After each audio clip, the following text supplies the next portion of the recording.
isokatra nanomboka omaly ny fivorimben'ny firenena mikambana zay tanterana any New York États-Unis manandanja ary andrefesana ny politika ivelan'ny Madagasikara amin'izao repoblika faefatra zao io fivorina io araka ny fijeran'ny profesora Raniry Arnosy Armanana manampahaizana momba ny fifandraisana iraisam-pirenena fanazavana. Ny fivorimben'ny firenena mikambana ONU dia ohatrany fivorimbe isa-taona ihany izy io, zany hoe amin'ny ankapobeny dia sehatra anankiray ahafahan'ny firenena majinika zay maro anisy anatin'io fivorimbe io ilaza ny heviny zany Madagasikara ary tsara marihana aloha fa sambany ny filoham-pirenena malagasy amin'izao fotoana izao no anatrika an'izany fivorimbe izany ka tokony anana tombotso manokana ny malagasy io ilazalaza ny ireo le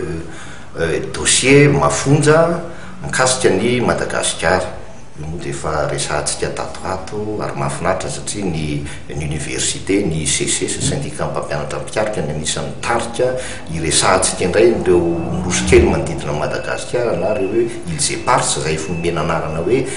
île malgache any amin'ny Nations Unies fa tsy îles éparses mihitsy ny résolution tamin'ny 7/70 dia milaza hoe île malgache tsy nilaza mihitsy hoe îles éparses.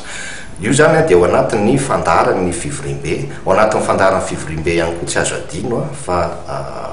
resaka mitovitovy amin'izay ary goavana indrindra zay ataoko hoe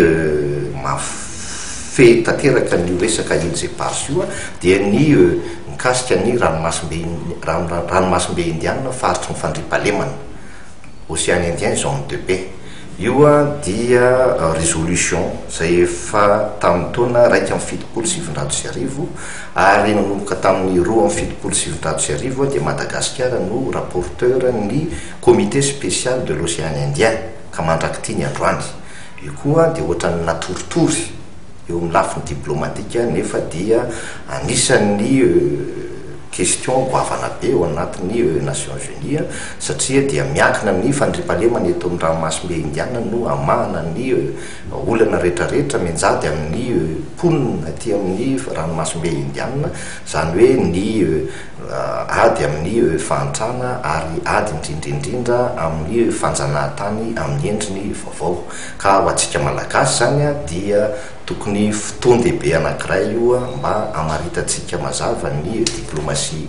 malagasy ary raha ohatra ka tsy resaka ary tsy andalina hiady mafy amin'ireo question anankiroa zay niresahako teo zay niresaka îles éparses indray dia niresaka ranomasimbe indiana faritry ny fandriampahalemana dia ataoko hoe tsy mandeha amin'ny loany ny diplomasia malagasy.